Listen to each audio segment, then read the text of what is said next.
पर्यटनाचा मानबिंदू असलेल्या सिंधुदुर्ग जिल्ह्यात पर्यटन हंगाम सुरू झाला आहे. शाळांना सुट्ट्या लागल्याने मुंबईसह पुण्यातील पर्यटक मोठ्या प्रमाणात सिंधुदुर्ग जिल्ह्याच्या वेंगुर्ला तालुक्यातील भोगवे या पर्यटन स्थळी उन्हाळी सुट्टी मजेत घालवण्यासाठी दाखल झाले असून येथील सर्व रिसॉर्ट्स हे मे महिन्यापर्यंत हाऊसफुल असणार आहेत. ब्लू फ्लॅग नामांकन असलेल्या भोगवे पर्यटन स्थळाला पर्यटकांची सर्वाधिक पसंती मिळत आहे. पहिलं मी सांगेन की मी सचिन तेंडुलकर यांचं जे एक बाईट होता इंस्टाग्रामवर की ते पण त्यांच्या 50व्या वाढदिवसाला भोगवे बीचच्या कोको म्हणून काहीतरी हॉटेल आहे रिसॉर्ट तिथे आले होते, म्हणून मी त्या अनुषंगाने शोधत होतो. तर मला लीलाज बांबू हाऊस हे सापडलं. अतिशय सुंदर जागा आहे, भरपूर आंब्याची बाग आहे मोठी, आंबे पण खाल्ले, आमरस पण खाल्ला, नंतर फणस वगैरे, केळी फुलाची भाजी, अशा अनेक आपला जो रानमेवा म्हणतो आपण, जसं कोकणातले वेगवेगळे पदार्थ आहेत, घावण खाल्ले, आंबोळी खाल्ल्या, अतिशय सुंदर रुचकर जेवण आहे. त्याच्यानंतर ह्या प्लेस पासून अजून खूप चांगले देवळं आहेत जी बघू शकता तुम्ही, जसं की भगवती मंदिर आहे, नंतर वेताळ आहे, वेतोबांचं देवळ आहे, नंतर लक्ष्मीनारायणाचं आहे वालावलच्या इथं, वेंगुर्ल्याचं लाईट हाऊस आहे. तसं भरपूर आम्ही फिरून आलेलो आहे.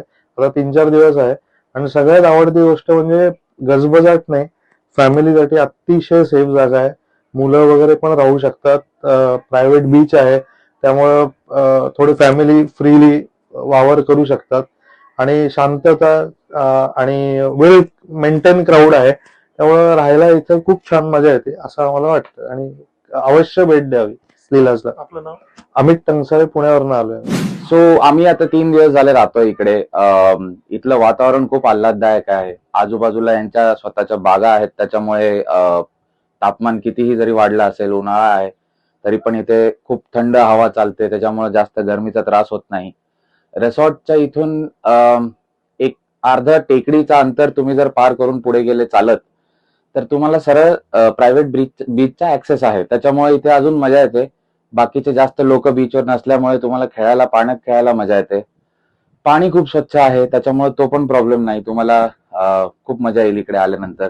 इथून एक सुंदर असा व्ह्यू पण मिळतो जिथे नदी, कार्ली नदी आणि समुद्राचा संगम आहे, त्याच्यामुळे तुम्ही जर तारकर्ली आणि देवबागच्या पुढे आलात तर जो एंड आहे त्याचा तो इथून खूप छान दिसतो. आणि जेवायला खूप उत्तम सोय आहे, चविष्ट जेवण आहे, व्हेज असेल नॉनव्हेज असेल, मासे वगैरे खूप चांगले ऑप्शन्स आहेत त्यांच्याकडे, त्याच्यामुळे ते तुम्ही खूप एन्जॉय करू शकता. आणि आय वुड सजेस्ट की बऱ्याच लोकांनी इकडे येऊन या सगळ्या गोष्टीचा, या सगळ्या वातावरणाचा आनंद घ्यावा, तुम्हाला खूप जास्त मजा येईल. वेंगुर्ला तालुक्यातल्या या भोगव्याला खास विशेष पसंती लोक देतात. ह्याचं कारण म्हणजे एक स्वच्छ सुंदर असे समुद्र किनारे आहे, ज्याला ब्लू फ्लॅग साठी नामांकन मिळालं होतं.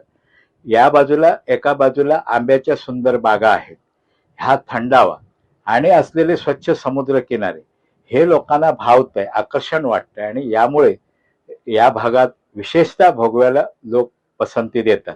उष्णता ही वाढलेली असली, जरी तापमानाचा पारा वाढलेला असला तरी पण लोकांच्या, मुलांच्या परीक्षा झालेल्या आहेत, कुठेतरी विरंगुळा, आजूबाजूला कुठेतरी जावं, पर्यटनाचा आनंद लुटावा, या दृष्टीने भोगव्याला विशेषतः खास पसंती सिंधुदुर्गात मिळते. आणि त्यामुळे जर आज समुद्र किनारे बघितले असतील, पर्यटनाचे रूम्स बघितले असतील, हे चांगल्यापैकी प्रतिसाद पर्यटनाला या भागातून मिळतो. मे महिना सुरू होणार आहे, काही दिवस हंगाम सुरू असतो, मुख्य हंगाम आता सुरू झालेलाच आहे.